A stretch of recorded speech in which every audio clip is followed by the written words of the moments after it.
بسم اللہ الرحمن الرحیم۔ حضرت مقداد بن اسود بیان کرتے ہیں، میں نے رسول اللہ صلی اللہ علیہ وسلم کو فرماتے ہوئے سنا، سعادت مند شخص وہ ہے جو فتنوں سے بچا لیا گیا، سعادت مند شخص وہ ہے جو فتنوں سے بچا لیا گیا، بے شک سعادت مند شخص وہ ہے جو فتنوں سے بچا لیا گیا، اور جو شخص ان سے آزمایا گیا اور اس نے صبر کیا تو اس کے لیے خوشخبری ہے۔ حضرت ابو ہریرہ سے روایت ہے کہ رسول اللہ صلی اللہ علیہ وسلم نے فرمایا، قیامت قائم نہیں ہوگی حتیٰ کہ دو عظیم جماعتیں قتال کریں گی، ان کے مابین بڑی قتل و غارت ہوگی اور ان دونوں کا دعویٰ ایک ہی ہوگا، اور تقریباً 30 دجال کذاب بھیجے جائیں گے،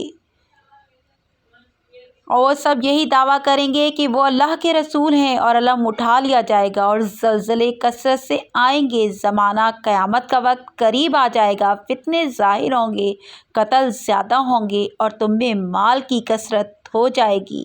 اور ریل پیل ہو جائے گی۔ مال والا خیال کرے گا کہ اس کا صدقہ کون قبول کرے گا، اور یہاں تک کہ وہ اسے کسی کو دینے کی کوشش کرے گا تو وہ شخص جسے وہ پیشکش کرے گا کہے گا مجھے اس کی ضرورت نہیں، اور لوگ بڑی بڑی عمارتوں کے متعلق باہم فخر کریں گے۔ ایک آدمی دوسرے آدمی کی قبر کے پاس سے گزرے گا تو کہے گا کہ کاش کہ اس کی جگہ میں ہوتا، اور سورج مغرب سے نکلے گا جب وہ اس طرف سے طلوع ہوگا اور لوگ اسے دیکھ لیں گے تو وہ سب ایمان لے آئیں گے، لیکن اس وقت کوئی شخص ایمان اس کے لیے فائدہ مند نہیں ہوگا جو اس سے پہلے ایماندار نہ ہو، یا اس نے اپنے ایمان کی حالت میں اچھے کام نہ کیے ہوں۔ اور قیامت اس طرح اچانک قائم ہوگی کہ دو آدمیوں نے اپنے درمیان اپنا کپڑا پھیلا رکھا ہو، لیکن وہ نہ تو خرید و فروخت کر سکیں گے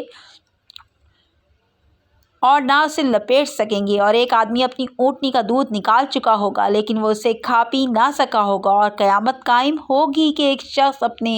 حوض کی لپائی کر رہا ہوگا لیکن وہ اس سے پی نہیں سکے گا، اور قیامت قائم ہوگی کہ ایک آدمی نے اپنا لقمہ منہ کی طرف اٹھا لیا ہوگا لیکن وہ اسے کھا